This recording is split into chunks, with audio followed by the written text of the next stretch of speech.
जय श्री राम। मोहन जोशी, अंतर्राष्ट्रीय हिंदू परिषद दिल्ली प्रांत संभाग संगठन मंत्री। अभी जैसा कि आप सबको पता ही है कि देश भर में अंतर्राष्ट्रीय हिंदू परिषद के द्वारा कार्यक्रम चल रहा है। माननीय डॉक्टर प्रवीण भाई तोड़िया जी, जो एक नामी जानी हस्ती है, जो विश्व हिंदू परिषद में काफी समय तक काम किया और उसके अध्यक्ष और महामंत्री भी रहे। और माननीय प्रवीण भाई तोड़िया जी गुजरात के रहने वाले हैं और काफी लंबे समय से डॉक्टरी भी करे हैं। डॉक्टर मतलब कैंसर के विश्वविख्यात डॉक्टर। आज वो अंतर्राष्ट्रीय हिंदू परिषद के संस्थापक और अध्यक्ष हैं। आज का जो विषय है, अपना जो ये संगठन है अंतर्राष्ट्रीय हिंदू परिषद, वो डॉक्टर माननीय प्रवीण भाई तोड़िया जी देश भर में इसका प्रचार कर रहे हैं। क्यों आवश्यकता पड़ी है, क्यों प्रचार कर रहे हैं? आने वाली जो स्थिति आप देख ही रहे हो, कई घटनाएं हिंदुओं के साथ जो होती जा रही है। हमारा जो मेन लक्ष्य है भारतवर्ष में 1 लाख हनुमान चालीसा चलाने का, 1 लाख हनुमान चालीसा चलाने का केवल यही लक्ष्य है कि जो आने वाली जो समय है, जैसे लव जिहाद चल रहा है और हिंदुओं के साथ जो अत्याचार हो रहा है, कहीं ना कहीं हिंदू पिछड़ता भी जा रहा है और मारा भी जा रहा है। उसको देखते हुए गली मोहल्ला मंदिर ऐसे कई स्थानों पे अपनी चालीसा चलाए, जिसके माध्यम से हम हिंदू समाज को जोड़ने का कार्य करें। और अपना ये जो क्षेत्र है दिल्ली प्रांत में, दिल्ली में अपना 30 और 31 में उनका प्रवास रहने वाला है। और अपना जो शिव विहार क्षेत्र है, शिव विहार क्षेत्र करावल नगर में आप डॉक्टर प्रवीण भाई तोड़िया जी का आगमन होने जा रहा है। और उस आगमन में डॉक्टर साहब आगे की योजना और रणनीति बनाएंगे। जैसे कि 30 तारीख को उनकी एक बैठक रहने वाली है, बैठक है विश्वकर्मा धाम में, जिसमें हमारी संगठन की योजनाएं बनेगी। और इसके अलावा जो हमारा एक कार्यक्रम है विशाल हनुमान चालीसा का पाठ, विशाल हनुमान चालीसा का पाठ 30 दिसंबर दिन मंगलवार दोपहर 3 बजे होली चौक प्रेम विहार गली नंबर 13 देव गार्डन करावल नगर में होने जा रहा है। मेरा इतना ही कहना है कि जितना भी अपना हिंदू समाज है वो इस कार्यक्रम में बढ़ चढ़कर आए। धन्यवाद। सर, आपने इतनी सारी बातें बोली, मैं आपसे एक सवाल करना चाहूंगा इन सब चीजों को लेकर के। अब ये जिस तरीके से आपने बोला कि 1 लाख हनुमान चालीसा हर जगह होना चाहिए, तो इसकी आवश्यकता क्यों है? क्या हिंदू अपने घर पे नहीं करता क्या हनुमान चालीसा? तो फिर मंदिरों में करने की जरूरत क्या पड़ी है? मैं हनुमान चालीसा का विषय बता देता हूँ कि हनुमान चालीसा घर पे भी होती है, मगर हम जो हनुमान चालीसा है एक सीमित हनुमान चालीसा करते हैं घर में। जो संगठन की जो योजना होती है, हम गली मोहल्ले मंदिरों में अगर घर पे भी करते हैं ऐसा नहीं है, मगर क्या हम हनुमान चालीसा के बाद क्या करते हैं कि हनुमान चालीसा करी और अपने चले गए। मगर हनुमान चालीसा का उद्देश्य क्या है? हनुमान जी जो चालीसा उसमें बताई गई है कि चालीसा का एक हमें उसकी जानकारी होनी चाहिए कि आने वाला जो घटनाएं हमारे देश भर में लव जिहाद का विषय आ रहा है, ये बच्चे किस रास्ते में जा रहे हैं, समाज कहाँ जा रहा है, उसकी चर्चा भी होती है। चालीसा जैसे चालीसा करी, चालीसा के बाद हमारा 5 मिनट का विषय रहता है। जैसे कोई क्षेत्र में कोई घटना हो गई, ये क्षेत्र में कोई ऐसी समस्या है हिंदुओं से रिलेटेड समस्या, उस विषय को भी हम चालीसाओं में रखते हैं। और गली मोहल्लों में इसलिए चालीसा करते हैं कि समाज को जोड़ने का कार्य एक हनुमान चालीसा माध्यम है। जी, तो आपको क्या लगता है कि हनुमान चालीसा करने से जो है लव जिहाद एकदम रुक जाएगा या फिर और कमी आएगी उसके अंदर? क्योंकि ऐसा लगता तो नहीं है। आज की डेट में अगर बात करें, काफी सारे लोग ये कहते हैं कि भारत हिंदू राष्ट्र है, भारत हिंदू राष्ट्र है, मानते हैं काफी हिंदू, लेकिन एक बात बताइएगा, हिंदू राष्ट्र तो आज तक घोषित नहीं हुआ। और सेकंड चीज ये कि आप लव जिहाद की बात कर रहे हैं, तो लव जिहाद इससे कैसे रुकेगा? क्या उसको उसके बारे में बताएंगे?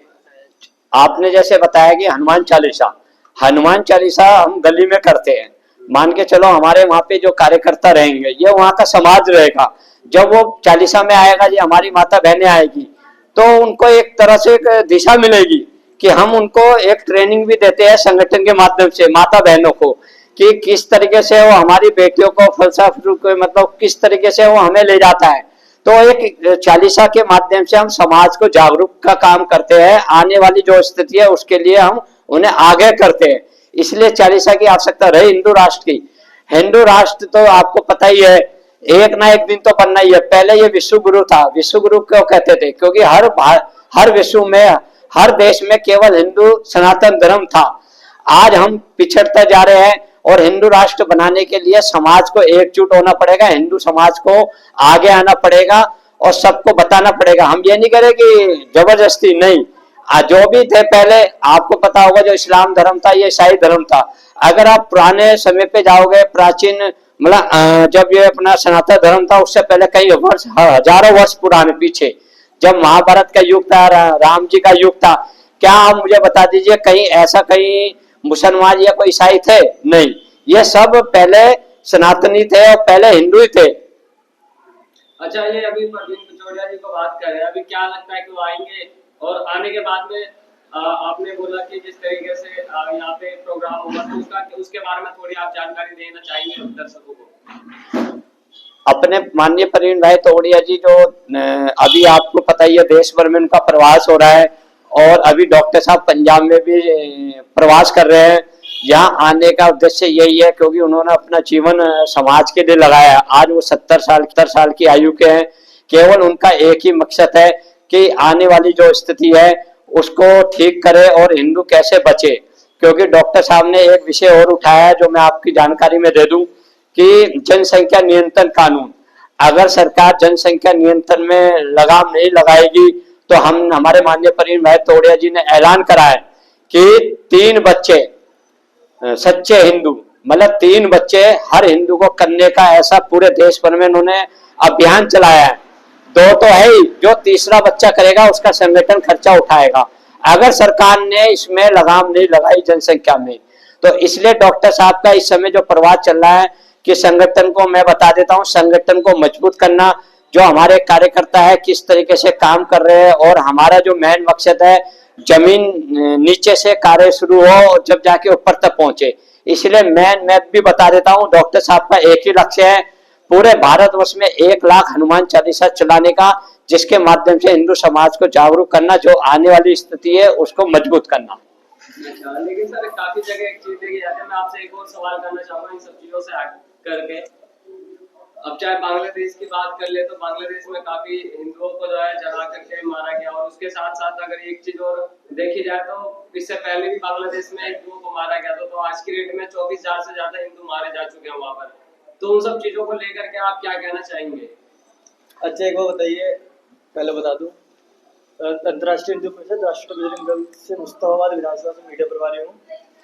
आपने बांग्लादेश की बात उठाई है, हिंदुस्तान में भी तो यही हो रहा है। हिंदुस्तान में लव जिहाद के नाम पे क्या चल रहा है?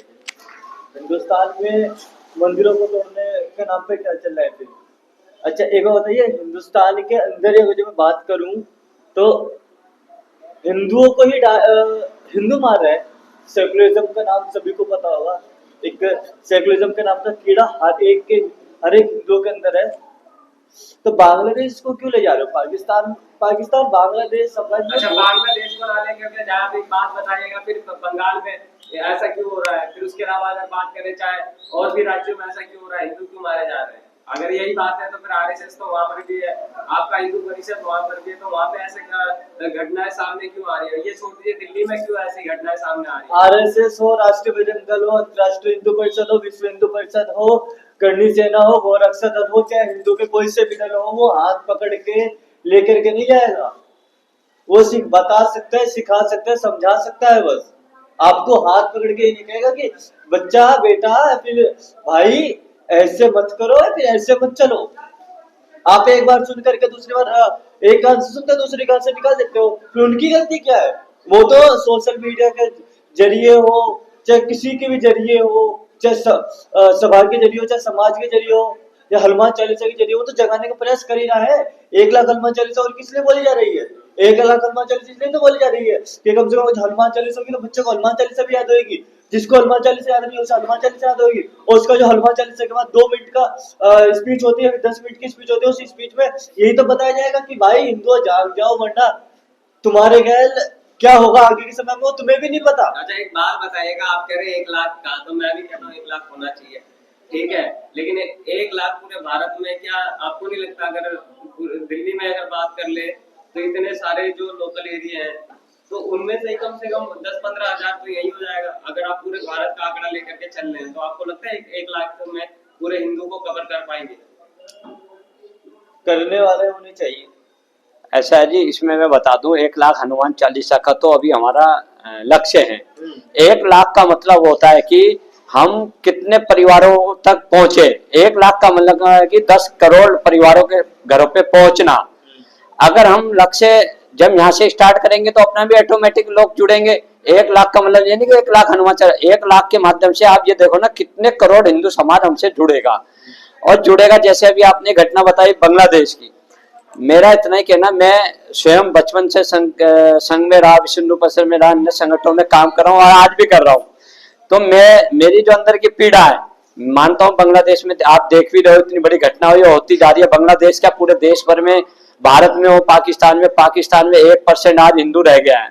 तो इस तरीके से घटना आप देखते हैं तो बड़ा हमें भी दुख हो रहा है।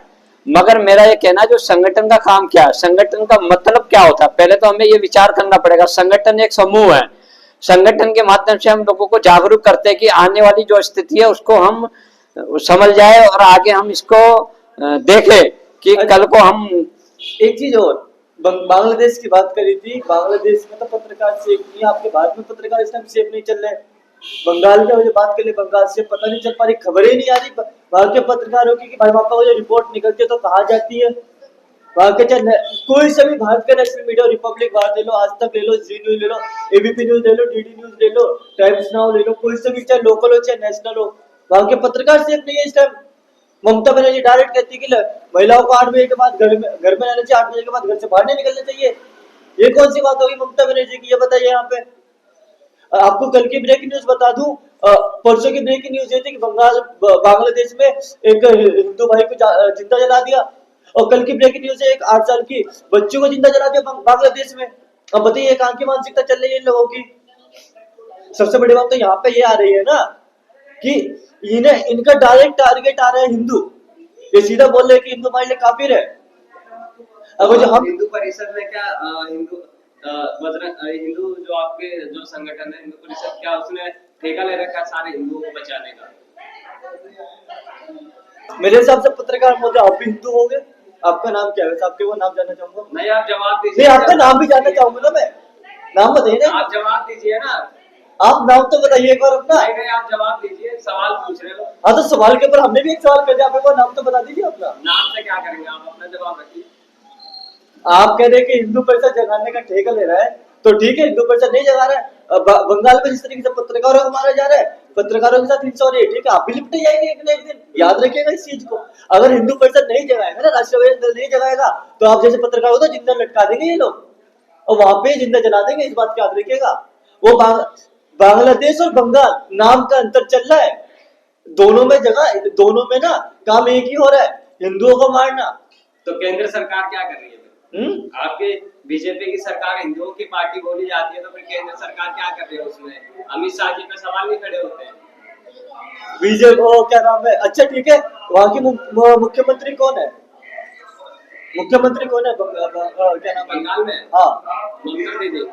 अच्छा, वहाँ पे तो ममता दीदी जो मुख्यमंत्री है, उनके तरफ से ये भी बोला गया है कि यहाँ पे कोई भी टीम आ नहीं सकती, यहाँ पे अगर टीम आई तो उसे हम खदेड़ेंगे।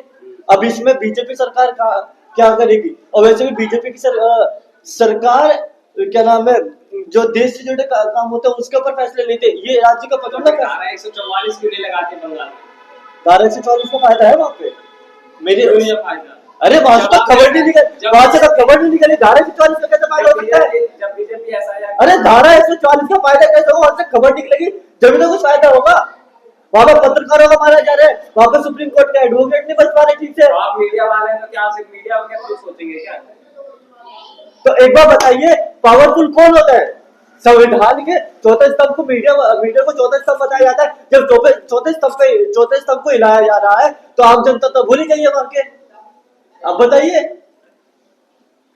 ठीक है सर, इस चीज को लेकर आप क्या कहना चाहेंगे? मेरा भी यह कहना है, जैसे अभी जो आपने बताया बांग्लादेश और सरकार का विषय, आपकी बात तो सही है, सरकार को कहीं ना कहीं एक्शन लेना चाहिए, जो हमारी केंद्र सरकार ये अमित शाह जी नहीं ले पा रहे हैं। क्योंकि पहले भी जो पाकिस्तान के जो आतंकवादियों ने भारत में आके घटना करी, अगर ये सबक पहले हम इन पर सिखा देते तो आज ये घटना नहीं होती। और रही बंगाल में, सरकार चाहे तो कुछ भी कर सकती है, क्योंकि हम अभी तो जो बांग्लादेश में घटना हो रही है उस हिंदुओं को बचाने का कार्य नहीं कर पा रहे। मैं कमी तो नहीं बोलूंगा, कहीं ना कहीं मोदी जी को या अमित शाह जी को इसमें एक्शन लेना पड़ेगा, नहीं तो ये आने वाली स्थिति में ये ऐसा पैदा करते रहेंगे और कर भी रहे हैं। मेरा इतना ही भारत के जो प्रधानमंत्री है और अमित शाह से इतना ही आग्रह है कि जो बांग्लादेश में हिंदुओं के साथ घटना हो रही है और हो ही रही, क्या होती रहेगी, तो इसमें कोई ना कोई एक्शन ले। अगर एक्शन नहीं लिया तो आने वाली स्थिति बड़ी गंभीर हो जाएगी। जैसे अभी मान के चलो भारत में कई बांग्लादेशी है, मैं तो कहता हूँ ऑन द स्पॉट वहीं से अगर एक्शन शुरू कर देंगे तो इनको भी एक सबक सीखने को मिलेगा। कहीं ना कहीं हमारी सरकार की भी थोड़ी बहुत कमियां चल रही है जो सरकार नहीं कर पा रही है। इतनी बड़ी घटना होने का रही संगठन की बात, जो इतने भी हम संगठन के, मैं सभी संगठन का से आग्रह करूंगा, हम भी हो, संगठन तो अपना काम कर ही रहा है, मगर हिंदू समाज को भी जागरूक होने का कार्य करना पड़ेगा। और आने वाली स्थिति ऐसी है कि हमें उसके लिए लड़ना पड़ेगा, अपने घर को बचाने के लिए, अपने घर को बचाव के लिए। ये है अपना विषय। और अपना संगठन अंतर्राष्ट्रीय हिंदू परिषद जहां तक है, अपना संगठन का सभी संगठन अपनी तरफ से कुछ ना कुछ करता रहता है और करता रहेगा। जी बहुत बढ़िया सर, आपसे बातचीत करके आपने जो कॉन्फ्रेंस करी उसमें अच्छा लगा है, और आशा करते हैं कि काफी सारे हिंदू जो है आपकी बातों को सुन के और जागेंगे और इन सब हिंदू परिषद में जुड़ेंगे। और 1 लाख का जो आपका टारगेट है कि हनुमान चालीसा कराना है, तो बहुत जल्द आप उस टारगेट को पूरा करेंगे। बहुत बहुत धन्यवाद सर।